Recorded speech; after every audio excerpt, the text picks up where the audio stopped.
Amados, amadas, que bom, é quarta-feira e pela graça de Deus chegamos à noite, pela graça de Deus ainda maior, nós temos agora a graça de parar um pouquinho, para dar ouvidos à sua palavra. E eu tenho certeza, convicção do que estou dizendo, é exatamente essa palavra que vai fazer a diferença que você estava precisando para o dia de hoje. Porque essa palavra não é minha, essa palavra não é sua, é palavra de Deus. E nós somos sabedores do quanto que essa palavra é poderosa, porque é palavra de vida, porque ela é palavra de salvação. Por isso, amados, eu quero aproximá-los, cada um de vocês agora, aqui, diante da palavra, ali, nesse lugar santo, onde é proclamada a palavra, a mesa da palavra. Eu aproximo cada um, os que estão em casa, os que estão no trabalho, os que estão chegando ao trabalho, os que estão indo ao trabalho, os que estão doentes, os que estão celebrando a vida, aqueles que estão clamando saúde, cura, libertação, cada um eu trago aqui na presença do Senhor, para que essa palavra seja agora dada,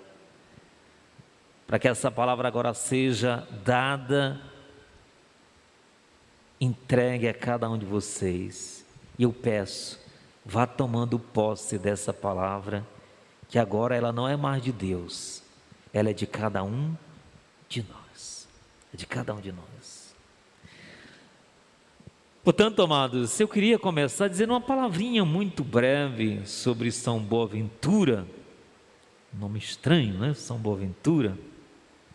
Mas São Boaventura passou a ser chamado assim porque ele teve uma doença grave e a sua mãe o levou a São Francisco de Assis, ele pequeno, e depois de proferir a oração de ser curado, Francisco diz: ó aventura, ó Boaventura. E a partir daquele momento a mãe passou a chamá-lo assim. Mas São Boaventura, em italiano, e por incrível que pareça, um homem culto, porque era um homem culto, inteligente, entendido das coisas de Deus, mas um homem de coração humilde. Um homem de coração humilde, que não se deixou levar pelo conhecimento. Porque a gente sabe que o conhecimento, às vezes, quando nós não temos a maturidade para lidar com ele, ele é uma faca de dois gumes. Nos faz conhecer as coisas, mas quando eu não tenho o discernimento, aquilo pode criar uma arrogância dentro de mim e me distanciando de Deus. E São Boaventura não, ele preservou essa humildade. Tão tal que depois que ele conheceu São Francisco, que rezou sobre ele, ele se tornou franciscano. Hoje é um dia também para a gente lembrar do Papa Francisco, porque o Papa Francisco, não é? O seu nome é Gregório, e depois que ele foi eleito, do início do seu pontificado, ele preferiu ser chamado de Francisco, porque ele queria exatamente passar essa imagem franciscana, ou de Francisco, de um homem humilde, de um homem que soube abraçar tão bem o Evangelho.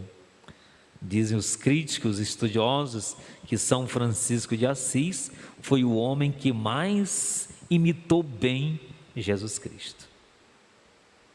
São Francisco de Assis foi o homem que melhor imitou a Jesus Cristo. E São Boaventura, pela sua humildade, ele se tornou ministro-geral da ordem franciscana, quer dizer, foi o terceiro depois de São Francisco. Logo mais, pela sua simplicidade, mas o seu conhecimento, por ser um homem dado com a igreja, junto com São Carlos Magno, São Tomás de Aquino e São Boaventura. Foi três grandes homens que viveram no século XIII e que deram uma grande contribuição a igreja no sentido de formular suas teses teológicas. É uma coisinha um pouco mais complicada, mas que é bom de saber disso, eu pelo menos ouvi falar. Então foi eles que nesse período ajudaram muito a igreja nas formulações de suas teses. E mais tarde, evidentemente, a igreja passou a olhar com ele como um doutor. E como doutor o elegeu, o consagrou bispo e mais tarde arcebispo. E tão jovem, Deus o chamou para junto de si. Que a humildade de São Boaventura possa então nos acompanhar, nos ajudar no seguimento a Jesus. Que a humildade de São Boaventura nos faça compreender que eu posso conhecer as coisas, mas necessariamente não preciso ficar arrogante ou mesmo me distanciar de Deus. E aqui na segunda leitura que nós vamos então entrando um pouquinho, a preocupação, a advertência do profeta exatamente por causa disso. O povo, na medida que tinha as coisas, o conhecimento, começava a esquecer-se de Deus. Começava a se esquecer-se de Deus. E esse aspecto é um dos aspectos que mais nós devemos refletir na nossa vida, amados. Porque chama muito a atenção a vida de Jesus. Eu posso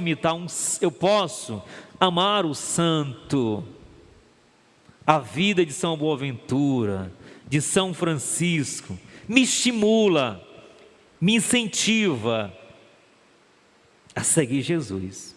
Mas é bom que a gente tenha sempre em mente, não é a Francisco, nem a Boaventura que eu sigo, mas quem estou seguindo é Jesus. Por quê? Porque até esses, Francisco, São Boaventura e o santo da nossa amada igreja, eles se tornaram o que se tornaram, porque começaram a seguir o exemplo de Jesus. Por que ele tem que ter uma atenção aqui? Porque às vezes a gente esquece, ama muitos, ama o santo, ama o padre, ama não sei quem, mas esquece de olhar para aquele que é o nosso espelho, que é Jesus. É por isso que muitas vezes nós nos distanciamos de Deus, de Jesus, porque a gente acaba olhando mais para aquela pessoa que eu admiro, mais do que para o próprio Jesus Cristo. E na medida que aquela pessoa que admiro vai se distanciando de Deus, eu também vou junto com ela. Então, o meu espelho, o meu modelo, o meu protótipo, a pessoa que eu não posso esquecer, que eu tenho que olhar é Jesus. Até porque, quando eu olho para Jesus, jamais eu vou me decepcionar. Quando eu olho para o homem, pode ser que em algum momento, aquele homem, por ser homem, frágil, que embora ele não mostre isso, mas nós somos todos frágeis, ele pode então falhar. E ele falhando, eu me decepciono e acabo falhando junto com ele. E quando eu olho para Jesus, e se nós olhássemos para Jesus, de verdade, o mundo seria diferente, amados. E como seria diferente? A humildade de Jesus é a humildade da manjedoura. Onde foi que ele nasceu? Na manjedoura. Esse Cristo nunca quis sair da humildade. Ele entra, aliás, ele se faz alimento, e o alimento mais acessível ao homem, que era o pão. Quer dizer, ele se faz acessível na manjedoura, simples no pão. Jesus não se tornou uma comida ou algo sortificado, mas no pão, que é aquilo que está na mesa de todos nós, todo santo dia. E essa humildade ele levou para quando ele entrou em Jerusalém. Não foi no cavalo, não foi com asas que ele entrou em Jerusalém. Sabe o que foi? Montado no jumentinho. E o jumento era símbolo da pobreza, era símbolo dos pobres. Então, para mostrar que do início, do nascimento, Até a sua morte, Jesus continuou do mesmo jeito. Coisa que é difícil em nós. Eu vou me incluir aqui. Não é? A gente começa de um jeito e termina sempre do outro. Ah, padre, então eu tenho que ficar. Não é externamente, é internamente. Observe, se do jeito que você começou naquele trabalho, você continua do mesmo jeito, com o coração aberto, servindo do mesmo jeito. Observe, você casou, você trata a tua mulher do mesmo jeito, o teu marido do mesmo jeito? Você trata os teus filhos do jeitinho que ele nasceu, mas para ele cresceu, padre. Sim, mas com o mesmo amor, com aquele mesmo cuidado, acompanhando cada passo, a gente muda. Porque a gente diz logo, eu não sou escravo de ninguém, né? Eu não vou ficar sendo escravo, babá de ninguém, diz logo assim, né? Babá de quem você gerou, botou no mundo, né? Babá e serva de quem você escolheu para ser seu marido, sua mulher. Não fui eu que escolhi, foi você. Mas eu estou tentando mostrar aqui é que nós mudamos e como mudamos. Se você tem razões, você vai me dizer, não, padre, mas aconteceu. Certo. Eu estou dizendo que o nosso modelo é Jesus. E se eu sigo Jesus, eu posso morar no palácio, mas o coração continua do mesmo jeito. E aí é aqui, amados, o louvor de Jesus. Porque nós mostramos um pouco no domingo, nós estávamos mostrando nesses dias, não é? A dificuldade que Jesus teve. Ontem, por exemplo, o Evangelho mostrava Jesus censurando 3 cidades. Por quê? Por falta de humildade, por falta de fé. Ele tinha feito milagres, as pessoas não queriam saber, achavam que não precisavam de Deus. E Jesus censura. Se fosse aí, em Sodoma, Gomorra, que tivesse feito esses milagres, eles teriam vestido de saco, colocado cinza na cabeça, seriam outros. Se eu tivesse feito esses milagres lá, o povo seria de um outro jeito. E eu, apesar de ter feito isso, vocês continuam com o coração duro. Eu já coloquei também um outro momento, que Jesus mudou de estratégia várias vezes.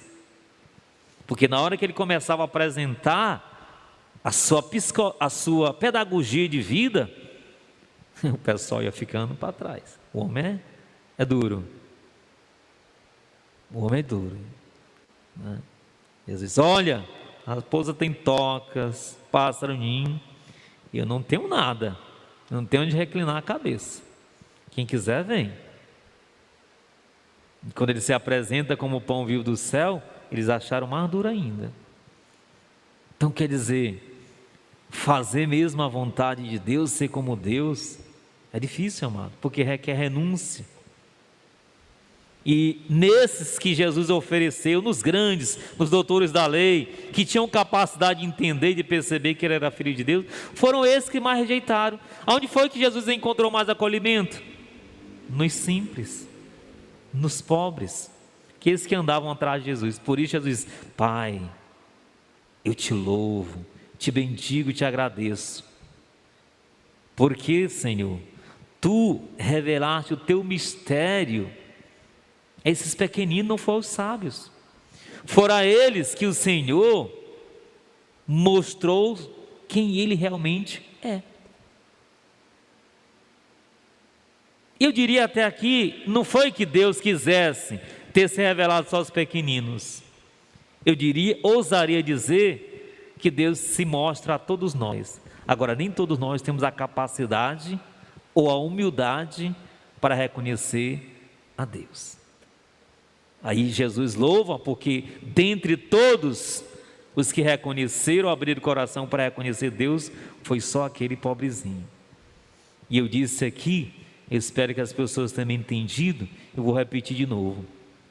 É por isso que algumas pessoas vão continuar pobres sempre. É por isso que tem algumas pessoas que vão continuar com aqueles problemas. Porque certas pessoas, no dia que elas se tornarem ricas, elas podem acabar esquecendo de Deus. Jesus até chega a dizer: pobre, sempre haverei entre vós. Sempre haverei entre vós. Mas é bom a gente lembrar, embora aqui todos nós gostemos de dinheiro e precisemos, mas nós não levaremos nada disso. Mas ninguém está preocupado de levar isso, a gente quer até agora, né? A gente quer até agora. Mas aqui o que é importante a gente lembrar, amados, que às vezes se ter agora o dinheiro pode muito me tirar de Deus.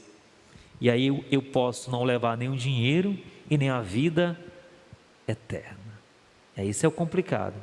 Porque eu ter o dinheiro ou isso ou aquilo pode me tirar de tal maneira de Deus que acabe perdendo também a própria vida eterna. Portanto, amados, fica para nós a reflexão, mas mostrar que o nosso modelo é Jesus. E eu iria concluir dizendo que talvez, dentre tantas coisas ruins que esse vírus tem trago a nós, talvez queira Deus que tire também um pouco da nossa prepotência e da nossa arrogância, que entendamos de uma vez por todas que nós não somos absolutamente nada sem Deus. Não adianta, nós vimos, gente, todas, eu vou usar uma palavra forte, mas a manipulação e tramóia humana, eu vou repetir, toda a tramóia e manipulação humana foi desfeita. Sabe por que estou dizendo isso? Porque eu ainda ouço e vejo algumas pessoas insistirem em mentir, querer dizer que é isso aqui. Hoje eu mesmo ouvi, sabe, eu vou usar uma expressão, me dá nojo de sentir a pessoa mentir de cara limpa, querer entender e dizer, gente, está a prova que o homem, com a sua arrogância, sabe absolutamente de nada quando se trata do dia de amanhã, e se provou agora que o mundo está se curvando diante de um vírus. É triste, mas é real. O mundo parou, ou o mundo está parado. A gente tem medo de dar um passo em relação ao dia de amanhã, porque nós temos medo que amanhã o vírus vai voltar tudo de novo, e vai vir com mais força. É isso que se diz. Está todo mundo paralisado.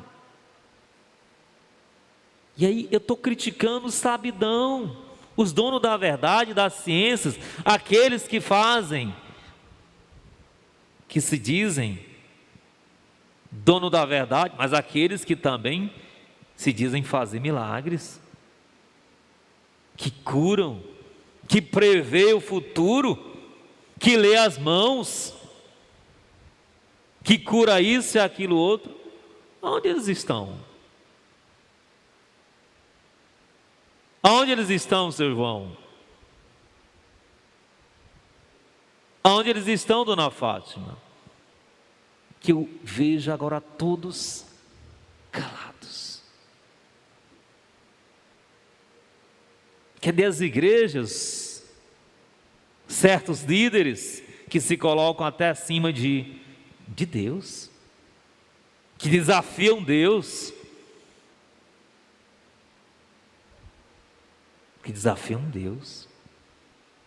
que diz, Deus tu tem que fazer, porque eu estou mandando e eu estou dizendo. Pois diga agora, caro amigo, faça o seu milagre e faça a pandemia desaparecer. Ressuscite agora aqueles que morreram. Ressuscite. Tire o sofrimento do nosso povo. Não, na verdade, estou dizendo isso, mas a gente sabe que agora a verdade veio à tona. Não passava de mentirosos, charlatões, manipuladores. Sabe por quê? Tudo por quê? Sabe por quê? E por quê? Por causa de dinheiro. Porque talvez nós estamos sofrendo tudo isso, amados, porque nós nos escravizamos diante do dinheiro. Nós esquecemos de Deus por causa do dinheiro. O homem se achou tão empoderado, cheio de poder, que o agora não preciso mais de Deus. E agora eu vejo essas pessoas, sabem? Eu estou sofrendo, você está sofrendo, mas você somos pecadores, mas somos pecadores que têm fé. E esses que desafiaram Deus, que achavam que não precisavam de Deus, sofrem ainda mais. Pode até estar trancado em seus casarões, com tudo, mas morrendo de medo. Aliás, apavorados. Sabe por quê? Porque não tem onde se segurar. E nós não temos nada, não temos casarões, isso ou aquilo. Mas nós temos um Deus onde nós podemos nos apoiar. Então continuemos apoiados nesse Deus. Continuemos olhando com um olhar fixo para aquele que se apresentou para nós como caminho, verdade e vida. E continuemos a dizer: eu te louvo, Pai Santo, porque tu continuas se revelando, não só aos pequeninos, mas a todos que creem e que te reconhecem como Deus. Que Deus te abençoe, amado, a tua casa, a tua família, a tua labuta. Te levante da onde tu estiver, te dando a força para continuar confessando, professando e seguindo Jesus. Louvado seja nosso Senhor Jesus Cristo. Para sempre seja louvado, amado e adorado.